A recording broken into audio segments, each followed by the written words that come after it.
हाय hello नमस्ते। Welcome back to my channel Sharma ma'am.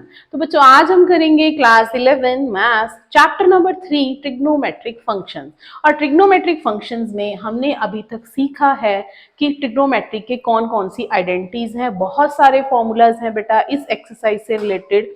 तो जैसे जैसे हम सम्स स्टार्ट करेंगे, सम्स को प्रैक्टिस करेंगे, तो वैसे ही आपको फॉर्मूलाज भी याद हो जाएंगे।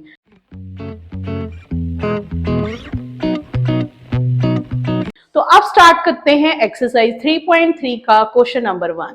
Prove that sin square pi by 6 plus cos square pi by 3 minus tan square pi by 4 is equal to minus half.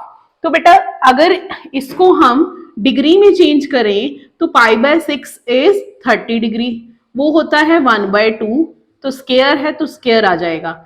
This is 60 degree, तो 60 डिग्री cos 60 भी 1/2 रहता है। दिस इज 45, तो tan 45 डिग्री इज 1।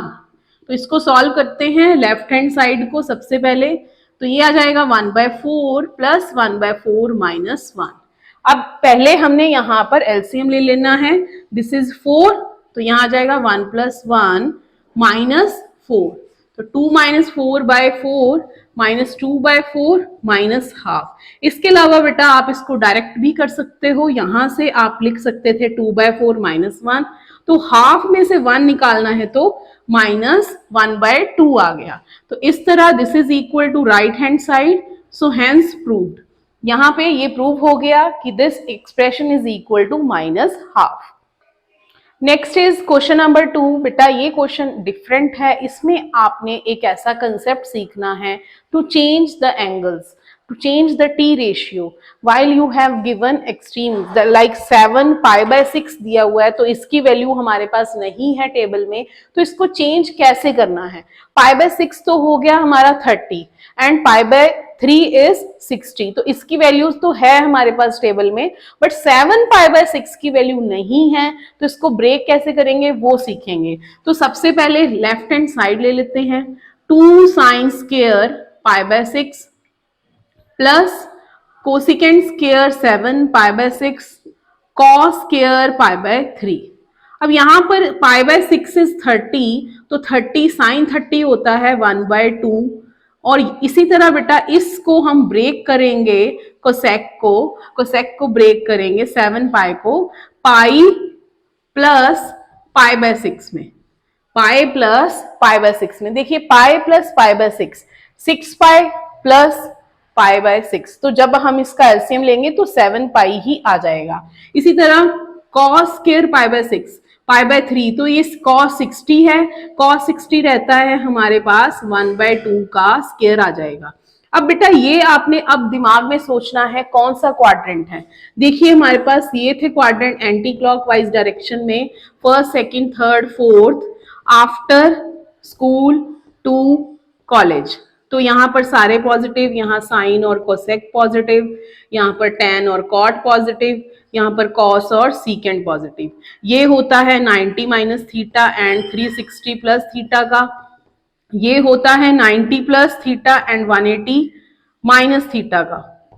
फिर यहाँ पर हमारे पास आ गया 180 plus theta and 270 minus theta.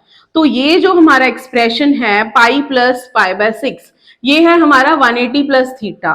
तो यहाँ पर tan और cot पॉजिटिव है, तो ये नेगेटिव आ जाएगा। इसको सॉल्व कर लेते हैं पहले। ये पॉजिटिव आ जाएगा क्योंकि यहाँ पर स्क्वायर लगा है, तो कोसेक 180 वाले चेंज नहीं होते हैं, पाई वाले हम चेंज नहीं करते हैं, तो कोसेक स्क्वायर माइनस में रहेगा π/6, π/6 सारे का स्क्वायर 1/4। अब कोसेक π/6 की वैल्यू कोसेक 30 क्या रहता है बेटा, कोसिकेंट 30 इज 2, तो ये हो जाएगा 2 का स्क्वायर इंटू 1/4।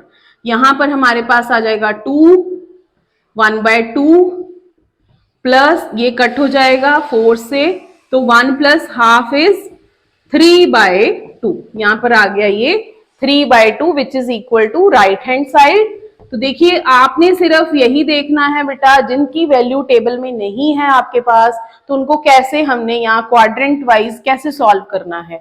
तो ये 180 प्लस थीटा बन रहा था थर्ड क्वाड्रेंट, जिसमें tan और cot पॉजिटिव होते हैं, तो ये नेगेटिव लिया बट स्क्वायर होने की वजह से ये पॉजिटिव हो गया, ठीक है। और इसी तरह यहाँ पर ये वैल्यू आ गई हाफ, तो हाफ प्लस 1 इज 3/2। तो ये था क्वेश्चन नंबर 2। तो बेटा अब स्टार्ट करते हैं क्वेश्चन नंबर 3। तो क्वेश्चन नंबर 3 में भी क्वेश्चन नंबर 2 जैसा ही है। देखिए cot π/6 की वैल्यू तो आ जाएगी टेबल से, बट वी हैव cosec 5π/6 जिसकी वैल्यू टेबल से नहीं मिलेगी। 3 tan² π/6 इसकी वैल्यू भी हमें टेबल पे मिल जाएगी। तो स्टार्ट करते हैं with left hand side cot² π/6 plus, इसको ब्रेक कर लेंगे। अब यहाँ पर डिनोमिनेटर से ये छोटा है तो हम नेगेटिव साइन लगाएंगे, पाई माइनस π/6 आ जाएगा। देखिए एलसीएम लेने पर 5π ही आ जाएगा। उसके बाद tan² π/6। अब वैल्यूज भरते हैं। cot π/6 means this is cot 30, cot 30 is √3, ये आ जाएगा √3 का स्क्वायर, प्लस यहां पर अब ये है कोसेक 180 माइनस थीटा जो कि लाई करता है सेकेंड क्वाड्रेंट में। बेटा ये होता है हमारा 90 plus theta and 180 minus theta, तो ये हो गया पाई माइनस थीटा वाला।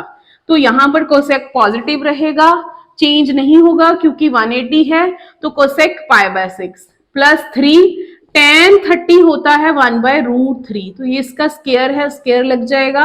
This is 3 cosec π/6 cosec 30 this is equal to 2। Table से आप वैल्यू देख सकते हो, ये √3 का स्क्वायर 3 आ जाएगा, कट होके आ गया 1, तो 3 + 2 + 1 is 6 which is equal to right hand side. तो ये था क्वेश्चन नंबर 3। तो क्वेश्चन नंबर 4 में बेटा हमें दिया हुआ है 2 sin² 3π/4। तो 3π/4 में हम ब्रेक करेंगे इसको, π/4 की वैल्यू मिल जाएगी, π/3 की भी वैल्यू मिल जाएगी। तो 2 sin² यहां जाएगा pi minus π/4 plus 2 cos 45, cos 45 is √2 होता है 1/√2, और यहां हो गया secant 60 का स्क्वायर, ठीक है। तो यहाँ पर ये बेटा हमारा आ रहा है सेकंड क्वाड्रेंट में, तो 180 माइनस थीटा बन रहा है।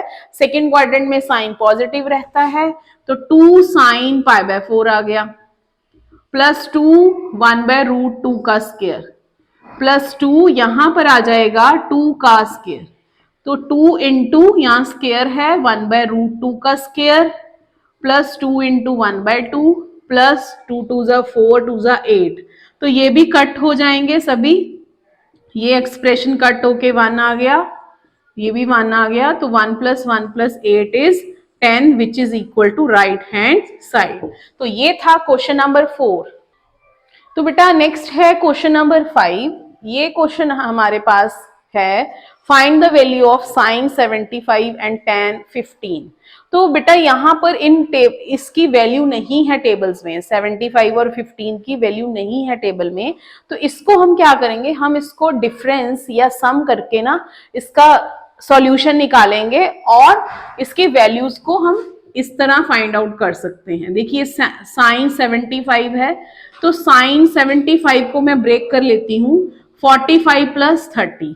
अब हमने एक फॉर्मूला किया था sin x + y का, ये सम ऑफ एंगल्स हो गया, तो उसमें फॉर्मूला था sin x cos y plus cos x sin y, ये हो गया हमारा फॉर्मूला, ठीक है। अब इसी फॉर्मूले की हेल्प से हम ये वैल्यू फाइंड कर लेंगे। तो पहले आ जाएगा sin 45 degree, then cos 30 plus cos 45 degree and sin 30। तो बेटा cos 45 होता है 1/√2, cos 30 is √3/2, this is 1/√2 and this is 1/2। अब देखिए हमारे पास ये आ गया 1/this √3/2√2 एंड 1/2√2। तो अब इसको हम लिख देंगे √3 + 1/2√2। तो √2 इंटू √2 हम रैशनलाइज कर लेते हैं, क्योंकि डिनोमिनेटर में ना रूट को कभी भी नहीं रखते हैं हम। तो इस वैल्यू को हम इस तरह सॉल्व कर लेंगे, √2 इंटू √3 प्लस 1 अपॉन √2 इंटू √2 आ जाएगा 2, 2 2 जा 4। तो ये बन जाएगा हमारे पास आंसर। आप इसका आंसर यहां तक भी छोड़ सकते हो 1 प्लस √3 बाई 2 √2, ये भी आंसर हो सकता है। बट √2 हमने पढ़ा है 9th स्टैंडर्ड से ही कि रूट के नंबर्स को हम डिनोमिनेटर में नहीं रखते हैं, तो इसलिए इसको इस तरह सॉल्व किया है। अब चलते हैं क्वेश्चन नंबर सेकंड की तरफ। सेकंड पार्ट में हमारे पास है tan 15। अब tan 15 को सॉल्व करते हैं। तो बेटा tan 15 को हम अब ब्रेक करेंगे डिफरेंस में, tan 45 माइनस 30। देखिए 45 माइनस 30 आ जाएगा ना 15। अब इस पे फॉर्मूला लगेगा tan x माइनस वाई वाला। अब यहां अगर माइनस है तो माइनस ही आता है पहले, tan x minus tan y upon 1 plus tan x into tan y। ये फॉर्मूला हम अप्लाई कर देते हैं, ठीक है। अब यहां पर tan x tan 45 minus tan 30 upon 1 plus tan 45 into tan 30, ये प्रोडक्ट में आ जाएगा। अब tan 45 1 होता है और tan 30 is 1 by √3, this is 1 plus 1 by √3। LCM लेके आ जाएगा √3 minus 1 by √3 and √3 plus 1 by √3, ये कट हो गए। अब बेटा इसको भी हमने रैशनलाइज करके सॉल्व करना है। This is equal to this, ठीक है, रैशनलाइजेशन कर देते हैं। अब यहाँ ऊपर स्क्वायर आ जाएगा, स्क्वायर, और नीचे हमारे पास मिल जाएगा √3 का स्क्वायर माइनस 1 का स्क्वायर। तो इसको सॉल्व करेंगे, a square b square minus 2ab and this is 3 minus 1 2, तो 4 माइनस 2 √3, तो 2 कॉमन ले लेंगे, 2 माइनस √3 बाय 2, तो फाइनल आंसर इज 2 माइनस √3। ये सब आप 9th स्टैंडर्ड में सीख चुके हो रैशनलाइजेशन कैसे करते हैं, तो इसीलिए रैशनलाइजेशन सिखाई गई थी बेटा आपको चैप्टर 1 में, वहां पर 9th स्टैंडर्ड में। तो अब यहां पर वैल्यू आपने टेबल से देख के भर ली, फिर उसको कैलकुलेट करके हमारा आंसर आ गया है 2 माइनस √3। तो ये था क्वेश्चन नंबर 5। नेक्स्ट है बेटा हमारे पास बहुत ही वाव क्वेश्चन, क्वेश्चन नंबर 6। तो यहां पर देखिए बहुत लंबी एक्सप्रेशन दी हुई है, cos pi minus 4, cos pi by 4 minus x, cos pi by 4 minus y, minus फिर साइन के साथ ही, और हमने इसको, इस बड़े से एक्सप्रेशन को इसके इक्वल प्रूव करना है, ठीक है। अब देखा जाए तो हमारे पास एक फॉर्मूला है, that is cos x cos y minus sine x sine y, वो रहता है cos x प्लस y। अगर माइनस है तो प्लस आता है, अगर प्लस है तो माइनस आता है, ठीक है। बाकी सारा एक्सप्रेशन सेम ही रहता है। ये फॉर्मूला यूज करके हम अपने आंसर तक पहुंच सकते हैं बेटा। तो चलिए स्टार्ट करते हैं, ठीक है। यहां तक आपको समझ आ गया होगा कि कौन सा फॉर्मूला लगाना है। देखिए cos cos minus sine sine, तो आ जाएगा cos x, x है हमारा ये expression, pi by 4 minus x plus y, y है पाई बाय 4 माइनस y, ठीक है। तो cos pi by 4 plus pi by 4 minus x minus y, तो cos 45 प्लस 45 बन जाएगा 90 माइनस x प्लस y, तो cos 90 minus x plus y. अब ये बन गया 90 माइनस थीटा। 90 माइनस थीटा देखिए कहाँ आएगा, फर्स्ट क्वाड्रेंट में ही आएगा, सारे पॉजिटिव होते हैं, तो 90 वाला चेंज होगा, 90 और 270 वाले चेंज होते हैं, तो 90 है तो cos चेंज हो जाएगा साइन में, और एंगल आ जाएगा x plus y which is equal to right hand side. तो ये था क्वेश्चन नंबर 6। तो बेटा नेक्स्ट है हमारा question number 7, that is tan pi by 4 plus x and upon tan pi by 4 minus x. तो इस फॉर्मूला को हम यूज करेंगे, इस वैल्यू को सॉल्व करेंगे और ये आंसर लेके आएंगे।